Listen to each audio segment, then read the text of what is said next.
আসসালামু আলাইকুম ওয়া রাহমাতুল্লাহি ওয়া বারাকাতুহু। আমরা একটি বিশেষ ক্ষণে আপনাদের সামনে উপস্থিত হয়েছি। আজকের এই 14ই আগস্টের এরকম দিনে এরকম সময়ে আপনারা শাহবাগে পিজি হাসপাতালের সামনে আর্তনাদ করতেছিলেন একটাবার আল্লামা সাঈদীকে দেখার জন্য। আর আমি অভাগা দুর্ভাগা যে আমি প্লেনের মধ্যে ছটফট করতেছিলাম, কখন আমি বাংলাদেশের মাটিতে নামবো আর কখন আমার বাবাকে একটা নজর দেখতে পাবো। আমি একটা সময় নির্ধারিত একটা সময়ে সকালবেলা যখন ঢাকা এয়ারপোর্টে নামলাম, এই জালিম সরকার তার বাহিনী দ্বারা আমাকে একটা ঘন্টা এই এয়ারপোর্টের মধ্যে অহেতুক অকারণে আটক করে রাখা হয়েছিল। আমি তখন অত্যন্ত ধৈর্য সহকারে চুপচাপ বসে তাদের এই কীর্তিকলাপ দেখেছি। এইখানে পাসপোর্ট নিয়ে যায়, ওইখানে পাসপোর্ট নিয়ে যায়, এই ফটোকপি করে, এই স্ক্যান করে, এই ছবি করে, এই করে করে আমার একটা ঘন্টা নষ্ট করে দিল। আমি শেষমেশ সেই এয়ারপোর্টে লাগেজ ফেলে ওইখান থেকেই গাড়িতে করে পিরোজপুরের দিকে রওনা হয়ে গেছে। দীর্ঘ পথ পাড়ি দিয়েছি, জানাজার উদ্দেশ্যে রওনা হয়েছি। আপনারা ঢাকাবাসীরা যেমন তার জানাজা পান নাই, আমাকেও তেমনিভাবে জানাজায় উপস্থিত হতে দেওয়া হয় নাই। এমনটাই জালিম, এরা ফিরাউন নমরুদের থেকেও নিষ্কৃষ্ট। এরা হত্যাকারী, এরা খুনি। এই বাইতুল মোকাররম থেকে শুরু করে ঢাকা শহরের অনেক রাজপথ অসংখ্য মানুষের রক্তে রঞ্জিত করেছে। আলেম ওলামাদেরকে হত্যা করেছে 5ই মেতে। আপনারা কি ভুলে গেছেন? 28শে অক্টোবর এই বাইতুল মোকাররমে হত্যা করেছে মাসুম বাচ্চাদেরকে। ভুলে গেছেন?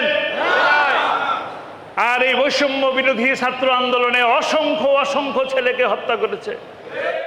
28শে ফেব্রুয়ারির রায়কে কেন্দ্র করে, আল্লামা সাঈদীর ওই রায়কে কেন্দ্র করে অসংখ্য নারী, পুরুষ, শিশু, ছাত্র মানুষকে হত্যা করেছে নির্বিচারে গুলি করে। আপনারা কি সেই সব হত্যার বিচার চান? তাহলে আল্লামা সাঈদীকে যারা ভালোবাসেন, যারা বাংলাদেশকে ভালোবাসেন, তাদেরকে অবশ্যই ঐক্যবদ্ধভাবে থাকতে হবে। আপনারা কি এরকম একটা দিন কল্পনা করতে পেরেছেন? আমি তো কল্পনা করি নাই যে বাইতুল মোকাররমের মসজিদে দাঁড়িয়ে আমি আপনাদের সামনে কথা বলবো।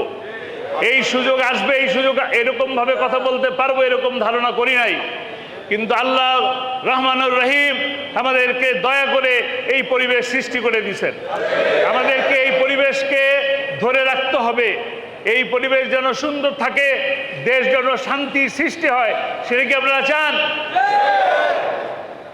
আমরা যখন জেলখানায় আব্বার সাথে সাক্ষাৎ করতে যেতাম, তখন আব্বা বলতেন আমার নামে এত বদনাম, এত কথা, বাংলাদেশের মানুষরা কি আমাকে এইভাবেই ভাবে? আপনারা কি সেইভাবে ভাবতেন? আপনারা কি আল্লামা সাঈদীকে ভালোবাসেন? যদি ভালোবাসেন তাহলে আপনাদের কাছে আমার করজোড়ে নিবেদন থাকবে এটা, এই বাংলাদেশ, সোনার বাংলাদেশ গড়া সম্ভব যদি আমরা ঐক্যবদ্ধ থাকি। তার যে স্বপ্ন, সারা জীবনের স্বপ্ন, কোরআনের রাজকে প্রতিষ্ঠা করা, সেই কোরআনের রাজকে প্রতিষ্ঠা করা সম্ভব যদি আমরা আজকে শান্তশিষ্টভাবে থাকি।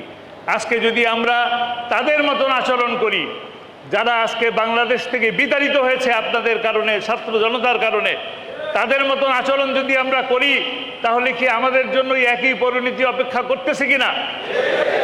আপনারা দরবেশকে চিনেন?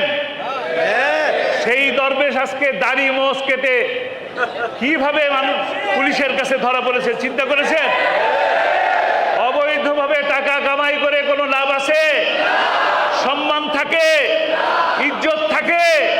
থাকে না। কাজেই আমরা এই যে মসজিদের মধ্যে আছি, এই মসজিদের মধ্যেই থাকবো ইনশাআল্লাহ।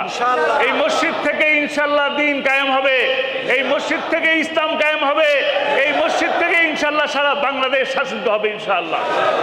আল্লাহ তাআলা আমাদেরকে সে তৌফিক দান করুন।